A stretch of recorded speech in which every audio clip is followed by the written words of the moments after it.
Hey, what's up, lightboltjoe here. Today we are going to discuss the 2019 Netflix original series Daybreak. This is based off of the graphic novel series. I've never heard of it. I didn't know it existed. This is only 10 episodes long. It's one season. It was canceled 2 months after it premiered, but it did really well, so I don't know why it was canceled right away. It was a thing. It's a 10-hour movie. I had a lot of problems with it. To summarize it, it was basically Mad Max versus Ferris Bueller's Day Off, a combination of the two.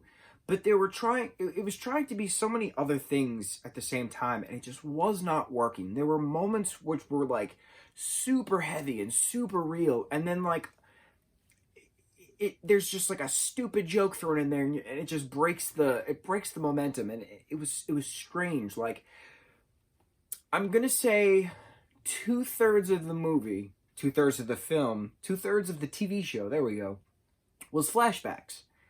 And the other third was actual apocalypse. And I hated it. I hated having half of an episode as a flashback and the other half of an episode being like the present post-apocalypse. It was just so aggravating. It's an apocalypse that's in Southern California, primarily at Glendale High School. It centers around a bunch of high school kids. And then Glendale Mall. I love anytime a mall is in a film or a TV series, and this centered around a mall basically for a lot of it, which was awesome. And I love post-apocalyptic malls. And the mall was working and in full function because there's solar panels on the roof. So it was very problematic. It was trying to be a lot of things.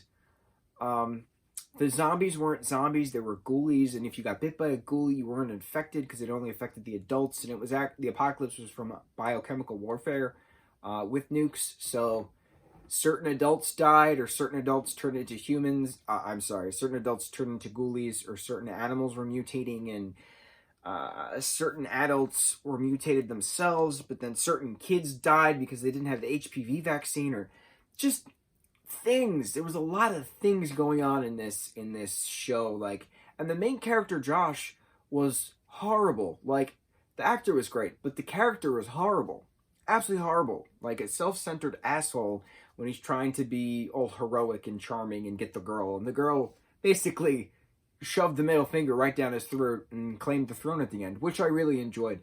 But obviously the best character is Wesley, the black gay samurai, wide receiver of the football team, who's dating the quarterback, who is the same actor who plays Moose in Riverdale. And I didn't know this until like halfway through, and I'm like, why in the hell do I know this kid's eyes? This is what I said. Because there's a flashback of Wes and Moose, whose name is not Moose, his name is Turbo in this. His actual first name is Turbo. And they're like talking on like Turbo's bed, and like, they start making out or whatever, and then like Turbo backs up and he's like saying something, but the light is coming through a window and it's like hitting his like face, and Moose's eyes are ridiculous heterochromia, right? So it's like straight bright blue on the outside of the iris, and then it's like green and then yellow and then brown. It's like, it's a whole rainbow effect, and it's so rare of a genetic mutation that I've looked out for it. And the kid who plays Moose, he's a year younger than me, he's 29, in Riverdale, who plays Turbo in here, whose name I don't know, has heterochromia, and it's awesome. So I'm looking at it, and I'm like, why do I know those eyes? And then I looked it up, and it's Moose from Riverdale, and I was like, haha! So I don't know his acting abilities, I don't know his face, I know his eyes, so it's very interesting.